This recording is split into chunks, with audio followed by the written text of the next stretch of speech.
This is the Durable Dad Podcast. I'm your host, Tommy Geary. This show is going to give you the skills and tools you need to be a rock-solid man for your work, your community, and most importantly, your family.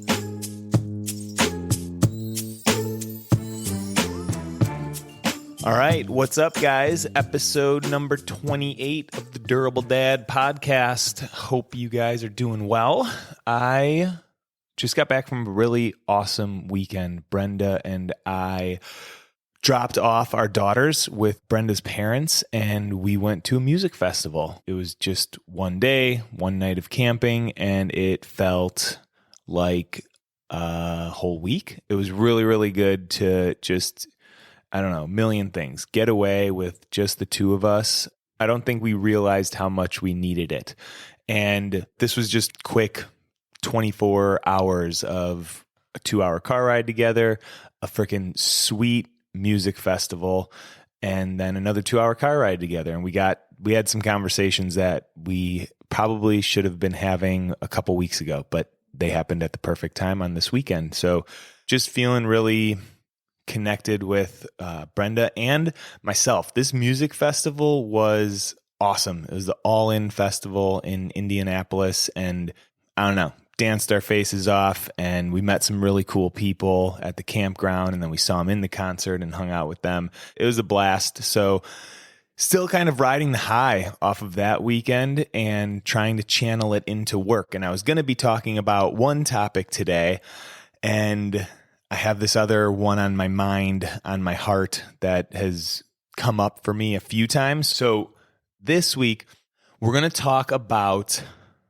why we work and the purpose of working. And this is all stemming from the book, the Bhagavad Gita, the story, the Bhagavad Gita. I'm reading it again for the third time. And if you aren't familiar with the Bhagavad Gita, you can think of it as, in Christianity, it would be like Jesus's Sermon on the Mount, in a way, I guess. I don't know if I'm saying that right. I'm not a theologist. I don't know much about religion, but this is a Hindu story. It's one of the most read stories in their religion, and it translates into yoga. And that's when I first read the Bhagavad Gita, when I took my yoga certification training. And what I really want to read is this one part that just always nails me. The story is Krishna is the god talking to Arjuna, who's a soldier. He's an amazing soldier, and he's on the brink of battle. It's either like the night before, the morning of the battle, and Arjuna is questioning everything. He's not sure if he wants to fight the people on the other side or people that he knows, and Arjuna asks questions. Krishna, aka God, and in the Hindu religion, they have different names for God, gives him the answers. And so the whole story of the Bhagavad Gita is Arjuna the warrior asking questions to God about life and whether or not he should fight in this battle. And I'll read this quote. So Krishna, God, says, "You have the right to work, but never to the fruit of work. You should never engage in action for the sake of reward, nor should you long for inaction." All right, so I'm going to break this down a little bit, but pretty much he's telling him, fight, go and fight, but don't fight for victory. Fight because that's who you are. Be who you are, be who your true self is. So this concept is kind of wild to me. It's something that I have been thinking about and teetering with for at least 8 years. Work hard, but don't work for the reward. So fruits would be accolades, acknowledgement, working for more money, working to build your network. Those are the fruits that we want to detach from. And when we do attach to those fruits, I'm going to read another line from the Bhagavad Gita. Those who are motivated only by desire for the fruits of action are miserable, for they are constantly anxious about the results of what they do. Right? That anxiety of always worrying about how much money you're going to make, the anxiety of worrying about who you're surrounding yourself with, or if you're making the right connections, the anxiety that comes with worrying about what other people think of you and being able to produce as much as possible. Like, if we're just focused on the finished product, it's going to create anxiety now. That's what he's saying. And I don't have the answer. I just think that figuring out the answer would be pretty badass. And I think that's personally my journey. And what Krishna says here is the wise unify their consciousness and abandon attachment to the fruit of action. When I was reading this quote again, I kind of had it framed for me and my business. And I know that when I work and have fun, because I know that I love coaching and I know that I love teaching and putting out this kinds of content, if I'm doing it that way because that's like what I'm really good at, then it flows so much easier than if I'm worried about how much money we're going to make next month or how much money we're going to take in this year. If I'm worried and attached to that, creates a lot of anxiety. So typically, that's usually where I frame up this kind of quote, but I wanted to look at it through the lens of fatherhood. What are the fruits of fatherhood? If we're being a dad now and we're working hard on being a dad, if we're attached to the fruits, what does that mean? So I kind of thought of it as a lot of guys will talk about wanting to have a really good relationship with their kids when they're older. I'm working now, so I have a relationship with them when they're older, or I want my kids to be successful. I want them to do well in life. That would be a fruit, something that's happening in the future. Another one is not screwing them up. It's kind of the same thing as success, but it's a fruit is I just don't want to screw my kids up. When we are dadding with the fruits in mind, we usually are pushing our kids harder right now. We're usually nagging on them more. We won't let them fail, and we don't hear them out when they're complaining. I know that when I'm talking with my daughter that I have in mind a lot, I want to say the right thing. I don't want to say the wrong thing that's going to stick with her for the rest of her life, and I'm going to screw her up in this moment. When I'm there, I'm all up in my head. And I never parent well from being up in my head. I parent well when I drop down into my heart and have more ease and allow her to be who she is, and discipline when it's time to discipline, but not always telling her what to do.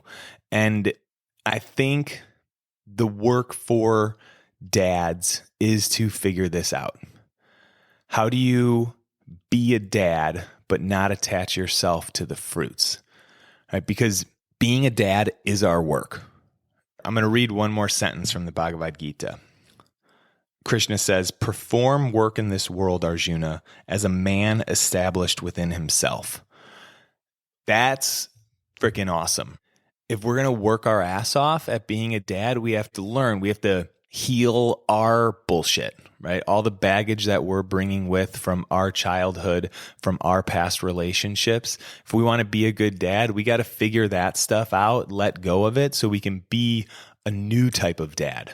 And we take out all that stuff. We look at all that stuff, and it doesn't mean we are completely separate from our parents and do things totally differently, but we decide what do we want to stop doing and what attributes and love do we want to give them.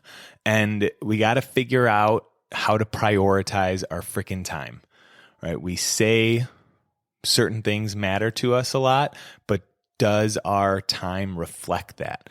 So when we can do that stuff, this is what I'm figuring out. When we can work on ourselves and shed old stories and drop some of those stuck emotions that live inside of us, and when we can start prioritizing our time to align with what's important to us, then the rest is easy. And I guess the things that I just said aren't necessarily easy. That's hard work to do, but that is the work that we're meant to do as dads, as fathers, right? A man established within himself. Be inside of ourself, not connected to the external world. And when we're there, like when we connect to our internal self, what is there and what I found from the work I do with clients is just this desire to love our kids, to find more joy in the moment to moment, and not trying to be a perfect dad and not trying to do it right, trying to make my kids successful in the future or a good relationship with them when they're older, and not thinking about screwing them up, dropping all that bullshit and just being me and smiling and loving and present. The work for dads is to figure this out. How do you be a dad but not attach yourself to the fruits? So, guys, hope this landed with you and hope it gets you thinking about working for working's sake, because that's our inner desire, and not working towards the fruits, trying to detach ourselves from the end results. I'll read the line last time that really got me pumped up and motivated. You have the right to work, but never to the fruit of work. No rights to the results, but you have the rights to work your ass off. That's what I got for you, and I appreciate all you guys for listening.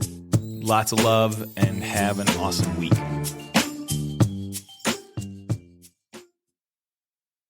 All right, before you take off, what is your big challenge for 2026? If you haven't decided yet, check out the next Grand Canyon trip, a 16-mile hike from the top of the canyon down to the Colorado River and back up. This is the kind of challenge that's going to push you into a higher gear. You're going to train, you're going to get in better shape, and you're going to check off a bucket list experience. So if you're wanting something to train for next year, a goal that's going to pull you out of the grind, this is it. We're assembling the team right now. All the details are on the website. Training starts in January. We hike in April. Check it out.